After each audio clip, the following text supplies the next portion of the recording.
Ayan na mga katribya, oh. Nung ating madamuhan ay kaganda at lumitaw na po ang ating sili. Yan ang kailangan talaga dyan. Aalagaan lang natin ang damo. Kaya yung iba mga katribya, naglalagay sila po ng plastic mulch para hindi po damuhin. Kaya lang mas malaki po ang magiging gastos po natin pag ito nilalagay natin plastic mulch. Tsaka medyo mainit po sa ating kalamansi. Kaya paglaki naman po ng ating kalamansi, ng ating sili, pwede naman natin siyang i-herbicide na kung saan ay mababa lang po ang ating tawag dito, yung pito ng bomba. Basta't umangat lang po ito. Ayan, marami na po siyang naging sanga ang ating pong sili. Oh, mga isang buwan pa ito mga katribya. Baka sakali na sa ating hinaharap.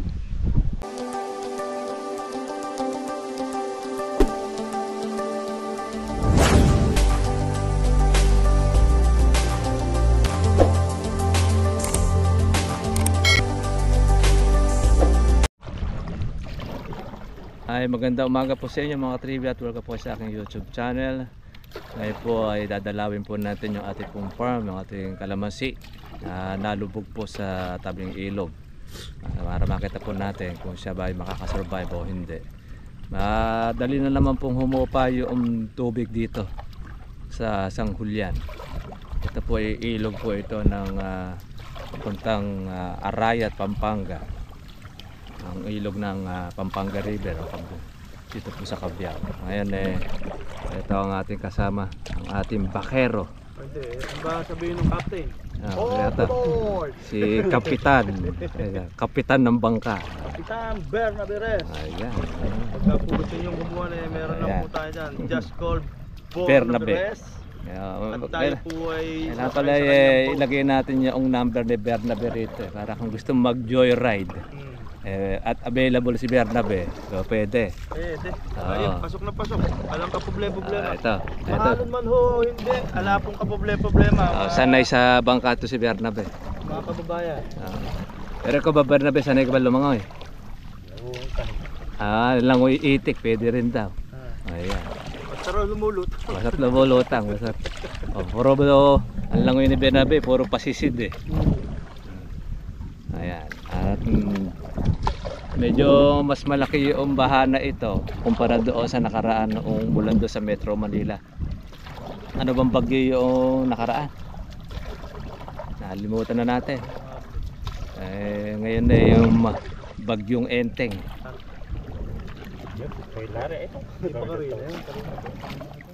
Oo, ay Karina nga dahil letter C. Kaya tayo hindi po kasi tayo pwede magdaan po sa kabilang daan dahil putik. Hindi po makakaraan po ang ating tricycle. Tanging kariton lang ang po pwedeng dumaan. Ngayon pag wala tayong madaanan, dito naman tayo sa ilog pwedeng dumaan. Kaya dalawa daanan natin, isa sa ilog, isa po doon sa land travel. Ito naman river travel naman ang tawag natin dito mga katribya. River boat. River boat. Dito ang ating kapitan. Kapitan ng bangka. Siya ang masusunod kung saan niya gustong ipagawin. So, yung kanya sabuan. Dati itong miyembro ng Dragon Boat Kaya nung araw Saan tayo bibira? Doon sa may makina? Ayan siya. Sisikat dati. Gigilid ko lang muna.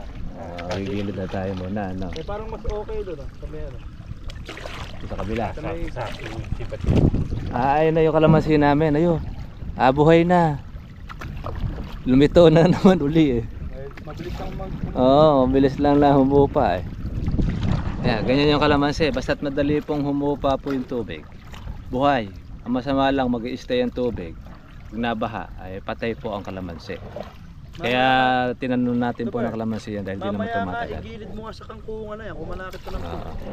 Ayan, ang masarap na paniga. Sigang sa bangus. Dala na po tayo ng payong para kung sakali man po umulan, meron tayong pananggalang. Natawid na po kami ng ating pong Sa farm, sa ilog. Gawin pang konti ito bro. Ayan, malalim po itong tubig na ito. Lipat-lipat lang konti.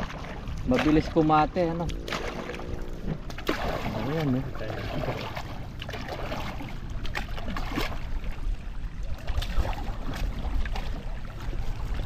Dati-rate. Hindi naman. Buhat yan. Pasipat eh. Oh, pasibat, ano. Okay, kapit lang, kapit.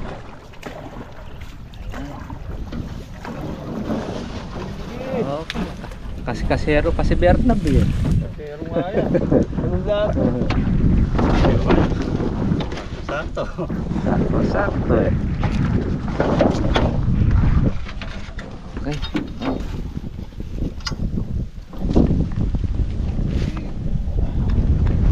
Natat ating pinelas na Tali na hawakan. matanda. Tali na hawakan. Bale, sige.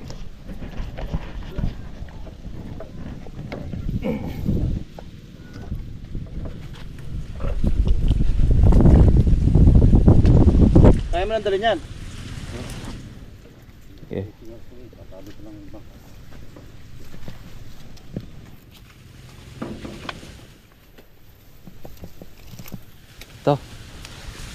Ito yung ating farm. Hindi naman pala nalubog. Nasagad. Oo. Saktong-sakto nadamuhan pa natin ito na grass cutter. Saka na herbicide. Kaya malinis. Pero mayroong bangkang natira. Ayun yung nasa dulo, yun yung yun yung bana, ano. Si Ben, umangat nga dyan yung tubig. Oo, umangat. Pero hanggang dyan lang eh. Hindi na umangat doon sa... Oo, hindi naman sa paso. Eh yung nando sa may dulo na yon. Boom! Dahon lang na. Naahon din siya. Oo, malakas ka. Kaya di kami nabuhok kahapon eh. Alam na ang malalim. Ayan ito mga katribya, yung ating kalamansi. O buhay. Ayun na, tamo to yung ano. Ayun na, ikaw yun. Yung nando sa may dulo, ano. Yan yung tatagal ng tubig. Oo. Litaw na rin. Puntahan po natin mga katribya yung ating pong kalamansi po doon. Ito yung dulo na mababa po yung area nya. Pero pagka bumaba po ang tubig, kasama rin po naman bumababa po yung ating sa ating kalamansi. Kaya hindi naman siya nag-i-stay. Pero mayroong lugar na na-i-stay siya. Kaya malalaman natin yung kung makakasurvive. Pero itong nasa taas na ito, kasurvive na po itong ating kalamansi.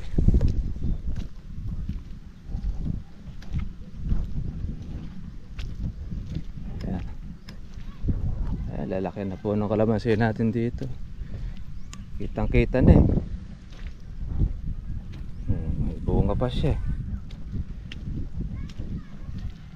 Talaga pag tag-ulan, hindi talaga natin maiiwasan. Malulubog po ang kalamansi natin. Ayan. Pagka po ganyan bumaba yung pong tubig, pwede po siyang sabuyan, pumaputik.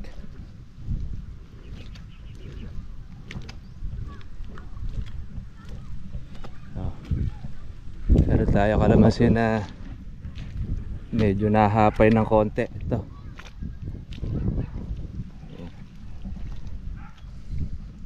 Pag ganito, pwede natin siyang tapakan unti-unti.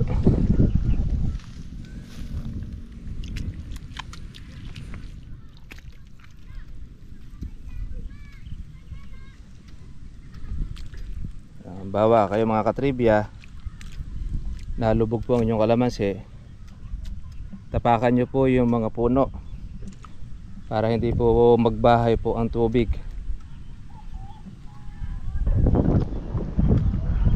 Yun, sa may gawin sa may dulo, sa malamang na iba doon ay mamamatay. Pero dito, okay na rito. Kasi doon po minsan nag-i-stay po yung tubig sa may banapo na yan.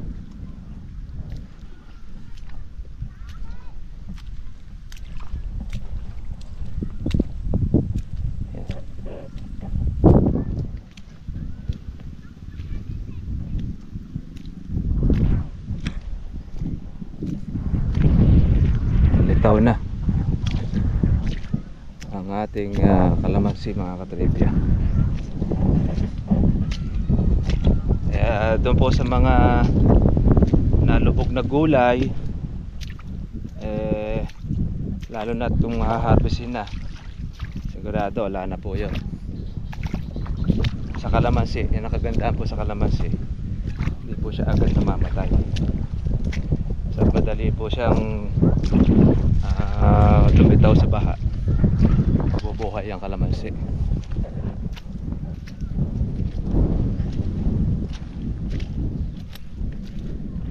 Ito naman po yung ating silihan. Hindi po sila natapos ng pagdadamo dahil nagdiretso po ang pag-uulan.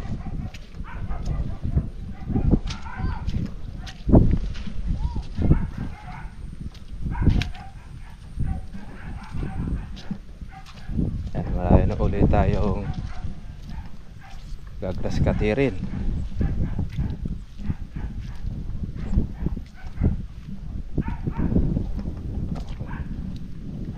Nakita na po yung ganda na po ng kalamansi natin dito, mga katribya.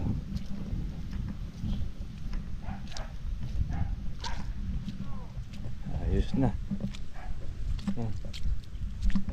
Yung kabila, tinaniman po ng mais. Ito na, mga katribya, po yung ating siling Taiwan. May mga bunga na. May kaibigan na rin tayong uod. Kita na rin po ito ang sili. Ito na po yung nadamuhan po nila.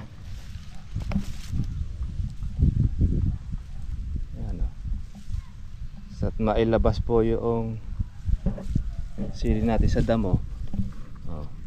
May bunga na, tsaka bulaklak, busbong.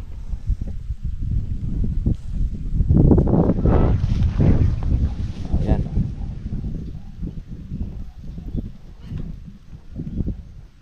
Ganda-ganda na po yung ating sili, mga katribya. May pag-asa. 1 metro po ang pagitan po nito.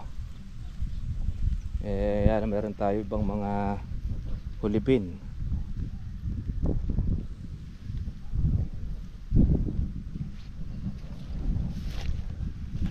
Maganda magdamo ngayon, malamig.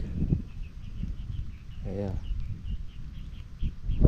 katirin na lang po yung ating kalamansi.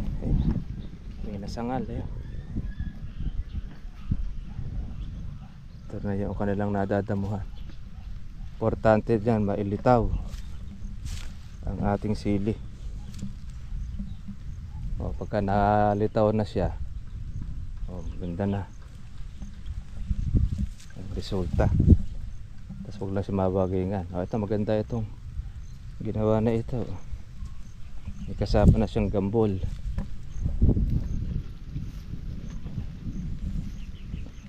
Ito, nandito na yung nahahawa ng ating kasama. Ito na rito nasasagad sa ilalim.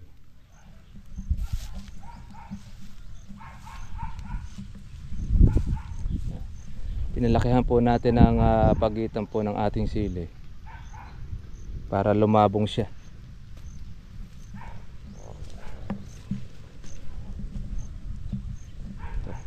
Hanggang dito yung kanilang nadamuhan. Hindi kasi po pwede siyang i-herbicide pagka ganito nag-uulan. Pero yan,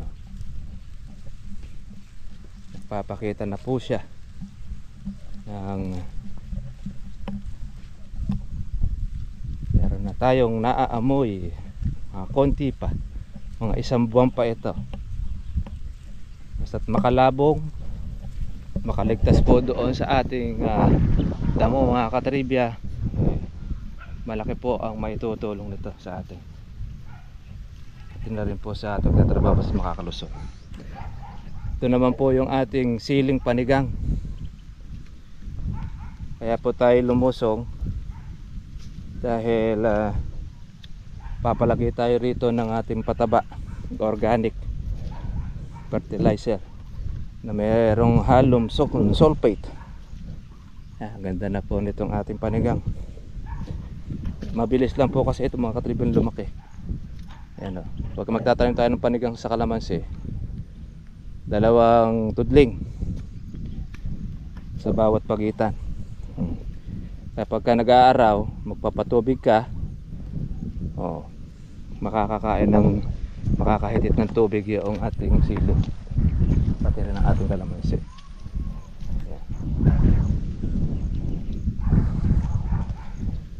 Ganda na po niya mga katribya. Na herbicide muna natin ito, tsaka po natin sa tinaniman ng sili. Ito pa pala kulang, hindi natin siya napuno, maraya pang bakante. Ito bakante pa ito.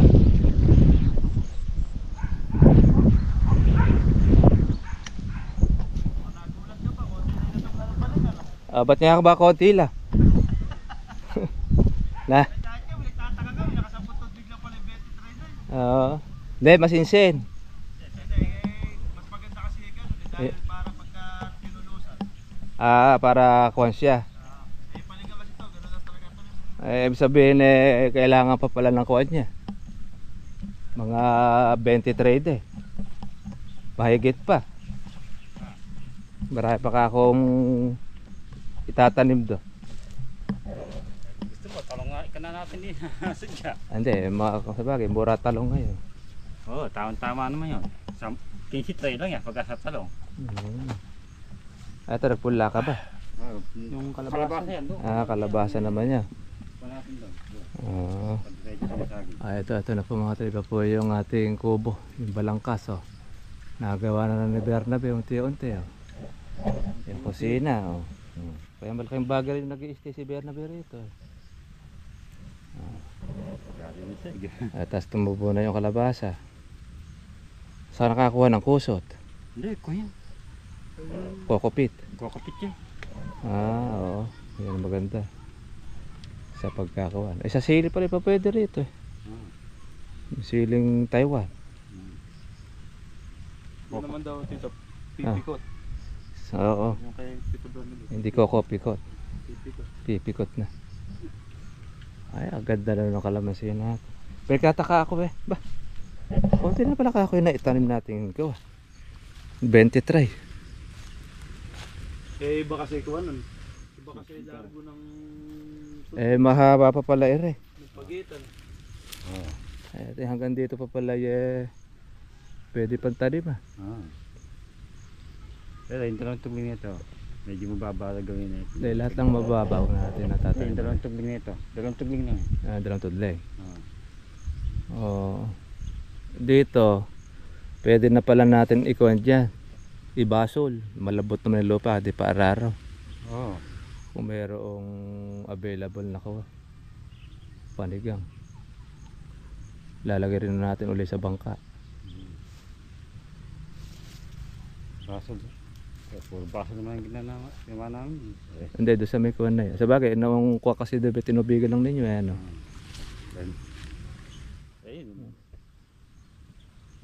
kuwan na rin.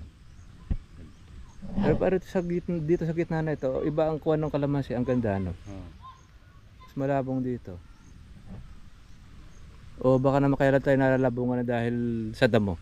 Sa damo lang yan. Sa damo lang, pero pagka natanggal siya, yan, magiging ganyan Oh, kitang-kita na yung kalamansi. Oh. 4 na buwan pa lang ito mga katribya mula po ng pagkatanim. Yan ang ka-advantage pagka pumalalaki ang punla. Mabilis. Pero kung small yan, ay nako, baka hanggang kuwan pa lang yan mga katribya. 2 feet pa lang yan. Baka nabalutan na lalo pa ng damo. Ayan. Yung ano tawag dyan? 3G. Parang mas makakamura yata dyan pagka 1 galon eh. Oo. Mas mura yan. Pagka 3G. 1.5 isang galon. 1.5 isang galon. Kasi 4 na kawan yan eh. Ayan, yun yung isa nating kawan dyan ang gagamitin. Tapos merong pinasample si Sir Marvin. Yun naman po ang ating gagamitin dyan sa sili. Insecticide siya with foliar. Meron tayong nakitang yung ilang uod pero hindi naman marami. Lalo kasi ganyan nag-uulan, hindi tayo pwede makapag-insecticide dahil makukuha lang siya.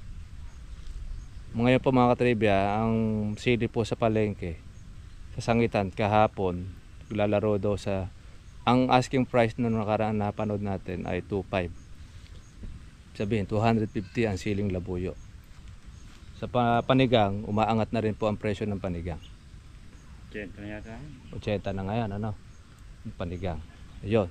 Mula noong bumagyo na si Enteng, tuminag uli ang mga gulay. Panigang, tsaka po yung labuyo. Pero yung mga iba, gaya ng talong, gaya ng ampalaya, tapos yung pepino, patola, upo, yan pa rin, nananatili pa rin po sa bagsakang presyo. Ang sitaw medyo maangat dahil 55, 60. Yun ang yung 100 yung sitaw, yung good. Pero after noon iba, mababa na. Kaya swerte yung mga may sili ngayon dahil kasi pag nag-uulanan, ang hindi mapigilan po ng mga magsasaka sa sili yung anthracnose. Yung kaya kumalat ngayon yung ulan, sigurado ang anthracnose pag tinamaan na sili mo, mahirap mo nang maawatan. Hindi mo na mapigil ang kanyang pagluluto. Hilo pa lang yung sili, hindi pa hinog, nagiging brown na siya, naluluto na siya. Kaya tumataas ang presyo ng sili. Nakatabay yung siling may Laboy. mga bunga-bunga na. Oo. Gagandahan na. Yun, may mga bunga na tayo rito nakikita. Labong ano. Meron po tayong i-spray pagka gumanda ang panahon, i-spray natin siya ng pang anti-anthracnose para magdire-diretso. Tsaka maganda nang nadamuhan, kita na siya. Diretso yan. Diretso. Tsaka hindi siya nag-inda. Hindi nga. Makuha na Malaki na yung Masangas sili, masangan na. Kailangan pa natin ng kawan, ng labuyo na panghulip doon sa mga bakante. Ayan, naglalagay sila ngayon ng pataba. At Bernabe, mabigat yan. Bawasan mo muna ng kuwat, di ba? Bumalikat, nangangawit ka dyan. Oo. Ilulagay mo yung iba doon. Yung, lalo sa ganyan timba, unti-unti lang naman ang lagay niya. Oo. Para magambuhate. Sa balikat kasi madali. Sa braso kasi. Ayan, kailangan talaga magaan siya. Okay, barap na kayo. Ito yung ating organic na merong halong sulfate. Kaya ngayong araw mga trivia, mag-aalagay ng abono para po sa ating panigang. 23 naman ito, ating additional. Palagay ko makakaroon pa tayo rito ng isa pang 23 nakakulangan.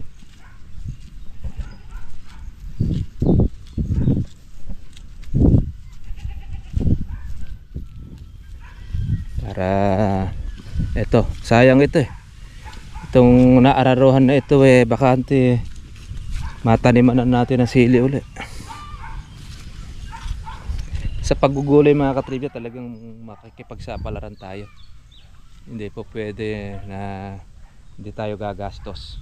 Obligado talaga. Bernabe, mukhang mataas yata yung abono mo. Dapat dito sa kawan na ito. Diyan mo ilagay. Huwag dito kasi malayo yung ugat eh. Nandun yung ugat niya. Bagay, papalaki naman yung ating sili. Kakain.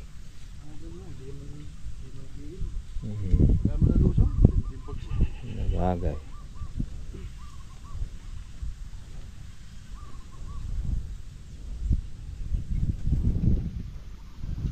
Kakalahating kutsara lang po muna lagay natin dun sa ating sili. Pagka umuulan. Oo.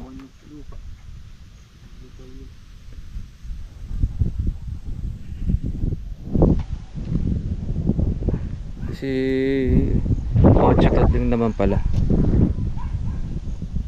1 3 5 7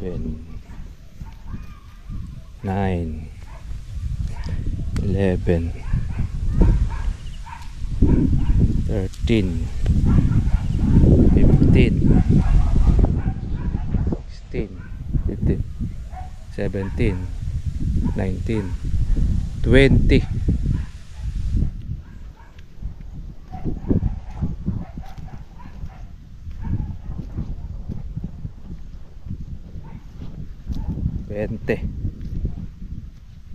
Bente na tudling para doon sa 20 tray ng ating panigang.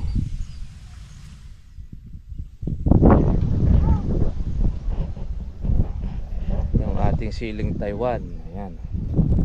Ayan na. Ang ganda na po niya.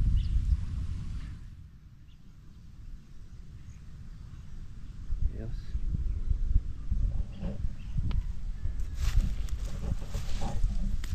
Oh.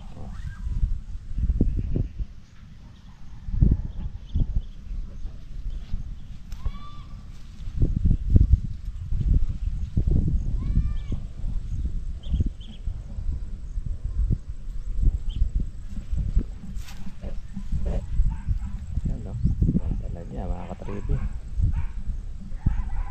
ito po yung ating tinaniman na gulay. Doon po kasi sa baba hindi natin po pwedeng taniman dahil pagka nga ganyan nagulanan kakaroon po siya ng tubig. Kaya ito ang pinili natin na lagyan po ng sili dahil ito yung makakalusot dahil mataas po yung kanyang area. Ayan.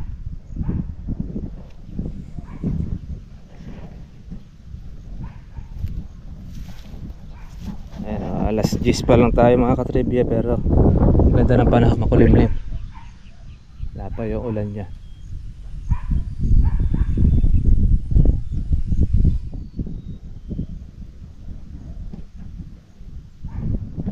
Pagka nalagyan po ito mga katribya ng abono natin, ako ay bibilis po itong gumanda, lalaki itong ating pong panigang. Ang preparation natin dito, herbicide muna natin ng damo, matay damo, tsaka po natin siya itinanim or tinubigan muna kasi nakaraan wala pong ulan. Patubig tayo muna. After po natin na magpatubig, tsaka tayo nagtanim ng sili. Yan, tapos lumipas po ng halos 1 linggo, yan, itong umulmulan na po ng malakas. Ngayon ay ika-10 araw na po natin, okay, 11 araw ng paglalagay natin ng first time na abono nitong ating siling haba o panigang. Ito naman pong ating kalamansi ay itong sili ay pangkuha na po natin ito, pangalawang lagay na ng ating organic. Ito pa yung kanilang dadamuhan. Halos na pangalahati na pala nila. After nito, grass cutter na po yung nasa kalamansi. Importante lang mailitaw po muna yung ating sili. Dahil sa damo na yan, maaari po siyang malumpo. Kailangan mapakita muna. Kaya after po ng pagkapataba, dadamo muna kami habang maganda po ang panahon para at least ay makarami po tayo ng damuhin dito sa ating silihan.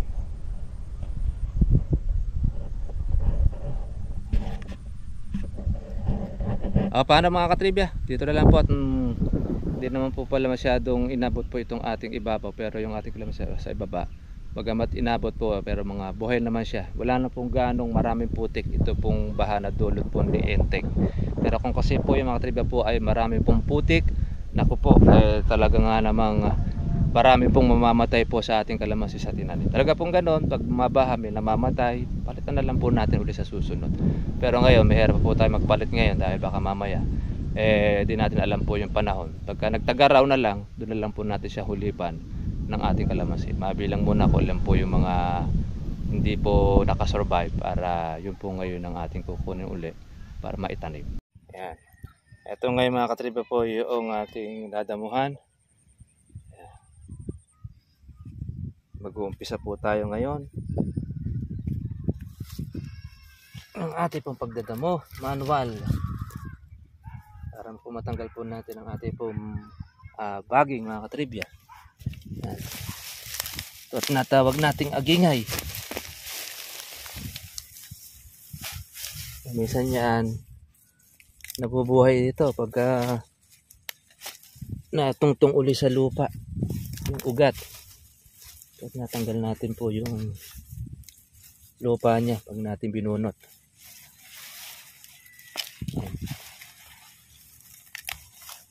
Tapos ito naman po yung baging. Yan naman po ang sumasakal sa ating sili. Kaya sa kalamansi naman, isa rin yan na bumabalot. Kailangan dyan mabunot. Hindi kasi natin siya po pwedeng spray ng para sa baging dahil maapektuhan po ang ating sili mga katribya. Ayan o. Nailito na natin po yung ating sili sa damo. Ang ganda na po niya. Tsaga-tsaga lang mga ka-farmers. Ayan po yung pagpa-farm. Kailangan mo makipagsapalaran. Yan ang isa po natin na swertihan. Pag nakaligtas sa baha, ayan, tapos nagbunga, at naalagaan mabuti, maganda presyo, swerte. Pero kung nagbunga siya, bagsak naman ang presyo, balik puhunan. Kasi ito ka lang masyadong sasagad. Kaya sumama po tayo para makita natin yung ating silihan.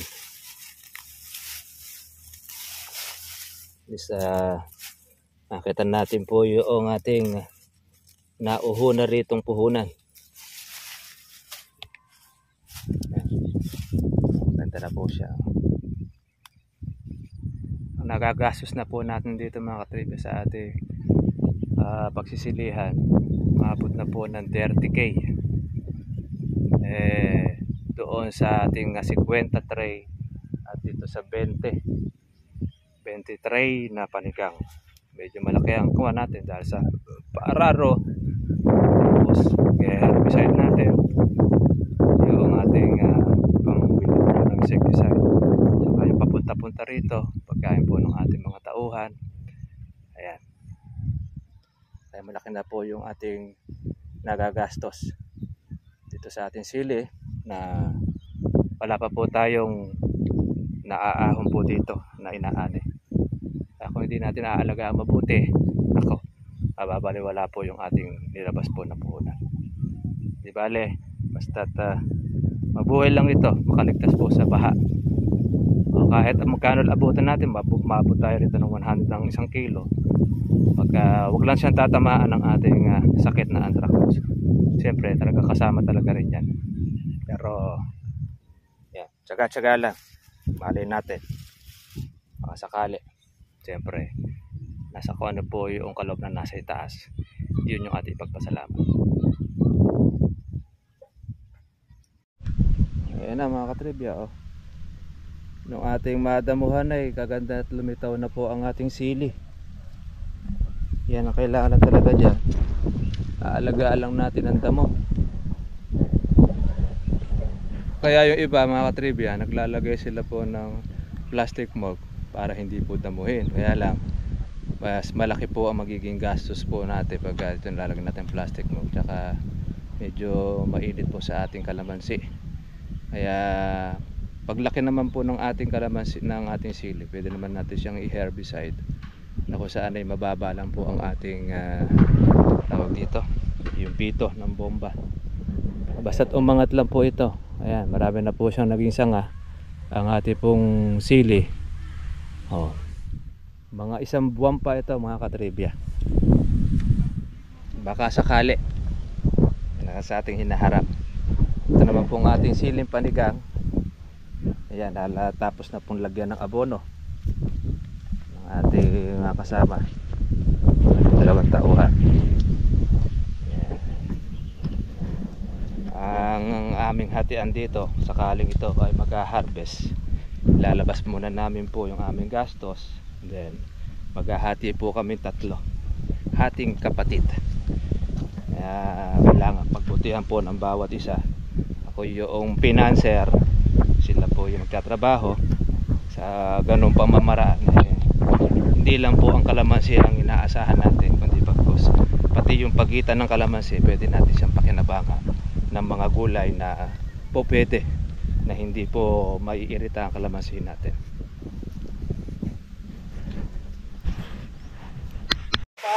Ito yung sitwasyon natin dito sa farm, sa ating pong bagong farm. Kapag ka umuulan, kung wala pang bubong, itong ating kubo, ayan, tsaga-tsaga muna. Nagluluto muna tayo ng ating tubig na mainit para tayo makapagkape. Nakatribyo. Ito yung ating pong papag. Halay-haya na rin po ito ng ating kalamansi. Kapag mag-harvest na. Pati na rin ng sili. At makakaligtas lang po ito sa ating baha, okay na siya. Ayan. Ganda na po ng ating kalamansi. Labong na yan. Naiwanan na yung kala-eser. Unang tinanim yan. Kumusta? Kumusta yung kalamansi natin? Ako, idol. Oo. Hindi na ko nga sa daddy mo yun. Oo. Pagka ikaw gumanta araw, titingnan natin ako kako. Itatingnan ako. Kaya, wag na. Hindi kasi ang kalamansi, gaganito nag-uulan, naglulugas talaga ng bunga. Meron kasi talaga pagka minsan nasa obra sa nitrogen. Ano yung nitrogen? Nitrogen, yung mga yung puti. Baka naparami ka ng puti. Kasi ang kontra diyan 2:1. Ibig sabihin, mariremedyohan pa kaya? Oo naman. Kumbaga naman ay yung bunga lang naman ng kuwan doon. Pero may papalitan ng uli ng mga sopa ngayon tsaka ng bulaklak. Meron na sumusunod ng bulaklak. Oh, yun, oo. Pero ganun pa, nahuhulog siya. Oo. Oo. Ko lang yun. Sa dami kasi kumisan ng bulaklak, nalalaglag. Masama kung lahat sila, laglag lahat. May matitira at may matitira doon. Oo. Pero ano ba yung kuwan niya? Yung status? Kuwan siya. Maraming hindi. Maliit, nakakabukan naman ba? Nakakabukan naman, nagbubutil na siya nung guba. Gamunggo. Oo, yun. Plus nalalaglag. Pero hindi naman lahat. Kasi yung iba sumusunod pa lang na nagbubutil, di ba? Hindi ko masisiguro kung yun ay hindi makikita niyo yan pagka nagtuloy. Malalaman natin yun pagka malalaki na gaya ng singmais. Sabi mga kay tatay, yung kakong bunga na lang yan, yung bunga ng Mayo, ulan ba ng Mayo? Tana pipitasin na nga kahapon, kaso sumobra naman ng laki tubig. At saka hindi, maganda na rin dahil tumataas ang kalamansi konti lang na may bunga na yun. Pang Mayo. Yun nga susunod sana, yun ang nalalaglag. Yun ang nalalaglag. Pangkuhan yun, yung pang November at saka December. Yung ngayon na lumilitaw sigurado December na yun. December na yan, ilalabas sa bulaklak. Ako. Ngayong kuhan, kung nag-uulan, sasaktan minsan niya sa pag-uulanan. Talagang mababawas talaga siya. Kung nag-araw, wala lang natin treatment yan. Kaya hindi pa natin pa pwede uling lagyan abono. Ilang araw na ba yung abono nilagay? Sa mga 20 siyempre kung nilagay nitong August August. Ano ngayon? 4. 4. Sa 10 araw. 10 araw pa lang. Yung pagkakapataba. Pagkapataba. Hindi pa masyadong kuha. Hindi pa masyadong gano'ng kinakain pa yung abono. Sige. Yung dalawa rin Ano tayo rito?